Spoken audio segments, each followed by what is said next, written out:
Star ಹೀರೋಗಳ birthday ಅಂದ್ರೇನೆ ಒಂಥರ ready ಮಾಡಿಟ್ಟಿರೋ reserve day ಇದ್ದ ಹಾಗೆ. ಅಲ್ಲಿ ಸೆಲೆಬ್ರೇಷನ್ಸ್ ಇರುತ್ತೆ ಹೌದು, ಬಟ್ ಅದರ ಜೊತೆಗೆ ತಮ್ಮ ಹೀರೋ ಮುಂದೆ ಏನ್ ಮಾಡ್ತಾ ಇದ್ದಾರೆ ಅಥವಾ ಈಗ ಮಾಡ್ತಿರೋ ಫಿಲ್ಮ್ ಇಂದ ಮುಂದೆ ಇನ್ನೇನನ್ನ ಕೊಡ್ಬೋದು, ಯಾವ್ದೆಲ್ಲ ರೀತಿಯಲ್ಲಿ ಅಪ್ಡೇಟ್ಗಳು ಬರ್ಬೋದು ಅಂತ ಫ್ಯಾನ್ಸ್ಗಳು ಕಾಯೋ ದಿನ ಅದು. ನಾರ್ಮಲಿ ಪ್ರತಿ ಸ್ಟಾರ್ನ ಬರ್ಡೇಲು ಇಂಥ ನಿರೀಕ್ಷೆಗಳು ಇದ್ದೇ ಇರ್ತವೆ, ಅದು ಕಾಮನ್. ಆದ್ರೆ ಈ ಸಾರಿ ಯಶ್ ಅವರ ವಿಷಯದಲ್ಲಿ ಮಾತ್ರ ಸ್ಕೈ ಇಸ್ ದ ಲಿಮಿಟ್ ಅಂತಾರಲ್ಲ, ಎಕ್ಸ್ಪೆಕ್ಟೇಷನ್ಸ್ ಅನ್ನೋದು ಆ ರೇಂಜಿಗೆ ಸೆಟ್ ಆಗಿತ್ತು. ಚಾಪ್ಟರ್ 2 ರಿಲೀಸ್ ಆಗಿ 3 ವರ್ಷ ಆಗ್ತಾ ಬರ್ತಾ ಇದೆ. ನೆಕ್ಸ್ಟ್ ಫಿಲ್ಮ್ ಟೈಟಲ್ ಗೊತ್ತು, ಬಟ್ ಒಳಗಡೆಯಿಂದ ಕಂಟೆಂಟ್ ಬರ್ತಾ ಇಲ್ಲ, ತುಂಬಾನೇ ಸೀಕ್ರೆಟ್ ಆಗಿ ವರ್ಕ್ ಮಾಡ್ತಾ ಇದ್ದಾರೆ ಅನ್ನೋ ವಿಷಯಗಳು. ನಂಬಿಕೆ ಸ್ವಲ್ಪ ಜಾಸ್ತಿನೇ ಇತ್ತು, ಬಟ್ ಯಶ್ ಅವರ ವಿಷನ್ ಹೇಗಿರುತ್ತೆ ಅಂತ ತಿಳ್ಕೊಳ್ಳೋದಕ್ಕೆ, ಅದನ್ನ ನೋಡೋದಕ್ಕೇನೆ ಸಿಕ್ಕಾಪಟ್ಟೆ ವೆಯ್ಟ್ ಮಾಡ್ಬೇಕಲ್ಲ ಅನ್ನೋ ಸಣ್ಣ ಫ್ರಸ್ಟ್ರೇಷನ್. ಫೈನಲಿ ಅಂತೂ ಇಂತೂ ಇವತ್ತು ಆ ಕಾಯುವಿಕೆಗೆಲ್ಲ ಮೇಜರ್ ಬ್ರೇಕ್ ಬಿದ್ದಿದೆ and the most intense character from Toxic has been unleashed. So detailed ಆಗಿ ಮಾತಾಡೋಣ ಇದ್ರ ಬಗ್ಗೆ. ಆದ್ರೆ ಅದಕ್ಕೂ ಮುಂಚೆ ನಮ್ಮ Rocky Bhai, rocking star Yash ಅವರಿಗೆ ಹುಟ್ಟು ಹಬ್ಬದ ಹಾರ್ದಿಕ ಶುಭಾಶಯಗಳು. ನೀವ್ ಅನ್ಕೊಂಡಿರೋದೆಲ್ಲ ಬಾರ್ಡರ್ ದಾಟಿ ಹೋಗೋ ಮಟ್ಟಿಗೆ ಈಡೇರ್ಲಿ ಅಂತ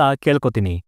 ಫಸ್ಟ್ ಆಫ್ ಆಲ್, ನನಗೆ ಇಡೀ ವಿಡಿಯೋನ ಪ್ರೆಸೆಂಟ್ ಮಾಡಿರೋ ರೀತಿ, ಈ ತರದ ಒಂದು ಮಟೀರಿಯಲ್ನ ಕೊಡಬೇಕು ಅಂತ ಹೊರಟ್ರಲ್ಲ, ಆ ಥಾಟ್ ಪ್ರೊಸೆಸ್ ಸಖತ್ ಇಷ್ಟ ಆಗೋಯ್ತು. ಟೀಸ್ ಮಾಡೋದಕ್ಕೆ ಇದು ಟೀಸರ್ ಅಲ್ಲ, ಅಥವಾ ಏನೋ ವಾವ್ ಫ್ಯಾಕ್ಟರ್ನ ತಂದು ತೋರಿಸ್ತೀವಿ ಅನ್ನೋದಕ್ಕೆ ಕಂಟೆಂಟ್ ಅನ್ನ ಆ ರೀತಿ ಪ್ರಮೋಟ್ ಕೂಡ ಮಾಡಿರ್ಲಿಲ್ಲ. ಬರ್ಡೇ ಪೀಕ್ ಬಿಡ್ತೀವಿ ಅಂತ ಹೇಳಿದ್ರು ಅಂಡ್ ಹೆಸರಿಗೆ ತಕ್ಕ ಹಾಗೆ ಅದನ್ನ ಸ್ನೀಕ್ ಪೀಕ್ ತರನೇ ಇಟ್ಟಿದ್ದಾರೆ.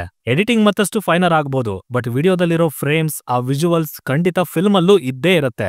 ಅಂಡ್ ಇನ್ನೊಂದೇನಂದ್ರೆ ರಿಲೀಸ್ ಡೇಟ್ ಅನ್ನ ಲಾಕ್ ಮಾಡಿಲ್ಲ, ಟೈಮ್ ತಗೋತಾ ಇದ್ದಾರೆ. ಸೊ ಪ್ರಾಪರ್ ಆಗಿ ಪ್ಲಾನ್ ಆಗಬೇಕು ಅಂಡ್ ಅದನ್ನ ಮಾಡಿದ ಮೇಲೆ, ಒಂದು ಸ್ಟೇಜ್ ಅಂತ ಕ್ರಿಯೇಟ್ ಆದ್ಮೇಲೆನೆ ಟೀಸರ್ ನ ಫೈರ್ ಮಾಡೋದು, ಅದಂತೂ ಫಿಕ್ಸ್. ಬಟ್ ಸದ್ಯಕ್ಕೆ ಬರ್ಡೇ ಪೀಕ್ ಅಂತ ಹೇಳಿ ಅದರಿಂದ ಸೆಟ್ ಆಗಿದ್ದ ಎಕ್ಸ್ಪೆಕ್ಟೇಷನ್ಸ್ ನ ಈ ವಿಡಿಯೋ ಕಂಪ್ಲೀಟ್ಲಿ ಸ್ಯಾಟಿಸ್ಫೈ ಮಾಡಿದೆ ಅಂತಾನೆ ಹೇಳ್ತೀನಿ.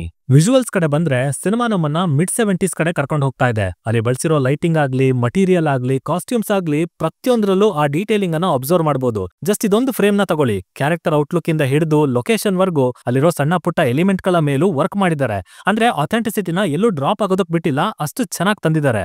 ಇನ್ನು ಟೆಕ್ನಿಕಾಲಿಟೀಸ್ ಹೇಳಿ ಕೇಳಿ KGF ಆದ್ಮೇಲೆ ಬರ್ತಾ ಇರೋ ಸಿನಿಮಾ ಅಂದ್ಮೇಲೆ ಪ್ರತಿ ಡಿಪಾರ್ಟ್ಮೆಂಟ್ ನವ್ರಿಗೂ ಆ ಪ್ರೆಷರ್ ಇರುತ್ತೆ. ಏನನ್ನ ತಯಾರು ಮಾಡ್ತಾ ಇದೀವಿ, ಅದನ್ನ ಹೇಗೆ ಎನ್ಹಾನ್ಸ್ ಮಾಡಿ ಕೊಡ್ತಾ ಇದೀವಿ ಅಂತ. ಆ ನಿಟ್ಟಿನಲ್ಲಿ ಇದರ ಓವರ್ ಆಲ್ ಕ್ವಾಲಿಟಿನ ಬೇರೆ ಲೆವೆಲ್ ಅಲ್ಲೇ ಅಪ್ಸ್ಕೇಲ್ ಮಾಡಿದ್ದಾರೆ.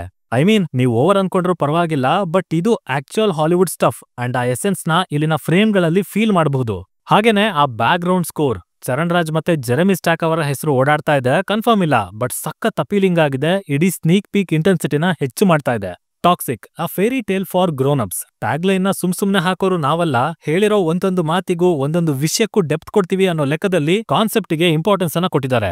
ಇವನ್ ಯಶ್ ಅವರ ಪಾತ್ರದ ಕಡೆಯಿಂದ ಬಂದ್ರೂ ಒಂದು ಬ್ಯಾಡ್ ಆಸ್ ಕ್ಯಾರೆಕ್ಟರ್ ನ ಎಕ್ಸ್ಪೆಕ್ಟ್ ಮಾಡ್ತಾ ಇದ್ವಿ. ಗನ್ ತಗೊಂಡು ಪಬ್ ಒಳಗ್ ನುಗ್ತಾರೆ, ಇಡೀ ಪಬ್ನೇ ಉಡೀಸ್ ಮಾಡ್ತಾರೆ ಅಂತ.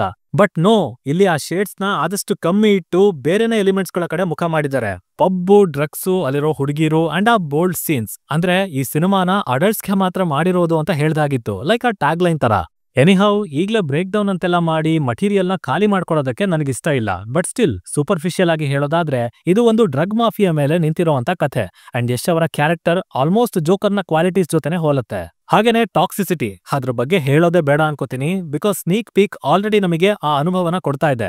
ಇನ್ನು ಯಶ್ ಅವರು ಆಟಿಟ್ಯೂಡ್ ಅಂಡ್ ಸ್ವಾಗ್ ಅನ್ನೋದು ಅವ್ರ ಪರ್ಸನಾಲಿಟಿಲೇ ತುಂಬಿ ಹೋಗಿದೆ. ಜಸ್ಟ್ ಅವರ ಪ್ರೆಸೆನ್ಸ್ ಒಂದು ಸಾಕು ಇಡೀ ಸೀಕ್ವೆನ್ಸ್ ಅನ್ನ ಎಲಿವೇಟ್ ಮಾಡಿ ಇಡೋಕೆ. ಅಂಡ್ ಎಸ್ಪೆಷಲಿ ಇಲ್ಲಿರೋ ಆ ಸಿಗಾರ್ ಸೀನ್, ಅದಂತೂ ಹೇಳಿ ಮಾಡ್ಸಿರೋ ಹಾಗಿದೆ. ಕಾಲಿಟ್ಟು ಲೈಟರ್ ತೆಗೆದಾಗಿಂದ ಹಿಡಿದು ಆ ಟಾಕ್ಸಿಕ್ ಕ್ಲೋಸಿಂಗ್ ಶಾಟ್ ವರ್ಗೂ ಒಂದು ಮ್ಯಾನರಿಸಮ್ ನ ಕ್ಯಾರಿ ಮಾಡ್ಕೊಂಡು ಬಂದಿದ್ದಾರೆ. I mean, what a dedicated actor. Seriously ಈ ಪ್ರಾಜೆಕ್ಟ್ ಇಂದ ಅವರು ಮತ್ತಷ್ಟು ಹೆಸರು ಮಾಡ್ಲಿ, ತಮ್ಮ ಶ್ರಮಕ್ಕೆ ಇಟ್ಟಿರುವಂತ ಶ್ರದ್ಧೆಗೆ ತಕ್ಕ ಹಾಗಿರೋ ರಿಸಲ್ಟ್ಸೇ ಬರ್ಲಿ. ಮುಖ್ಯವಾಗಿ ಸಿನಿಮಾ ಈ ವರ್ಷನೇ ರಿಲೀಸ್ ಆಗ್ಲಿ ಅಂತ ಕೇಳ್ಕೊತಾ ನಾನ್ ಹೊರಡ್ತಾ ಇದ್ದೀನಿ. ಇನ್ನ ನಿಮಗೆ ಬರ್ಡೇ ಪೀಕ್ ಬಗ್ಗೆ ಏನಾದ್ರೂ ಹೇಳೋದಕ್ಕಿದ್ರೆ ಅದನ್ನ ಖಂಡಿತ ಕೆಳಗಡೆ ಕಾಮೆಂಟ್ ಮಾಡಿ ತಿಳಿಸಿ. ಹಾಗೇನೆ ವಿಡಿಯೋನ ಆದಷ್ಟು ಲೈಕ್ ಕೊಟ್ಟು ಶೇರ್ ಮಾಡಿ. 3000 ಲೈಕ್ಸ್ ಎಕ್ಸ್ಪೆಕ್ಟ್ ಮಾಡ್ತಾ ಇದ್ದೀನಿ, ನೋಡೋಣ ಏನ್ ಮಾಡ್ತೀರಾ ಅಂತ. ಸೈನಿಂಗ್ ಆಫ್, ಲಿಖಿತ್.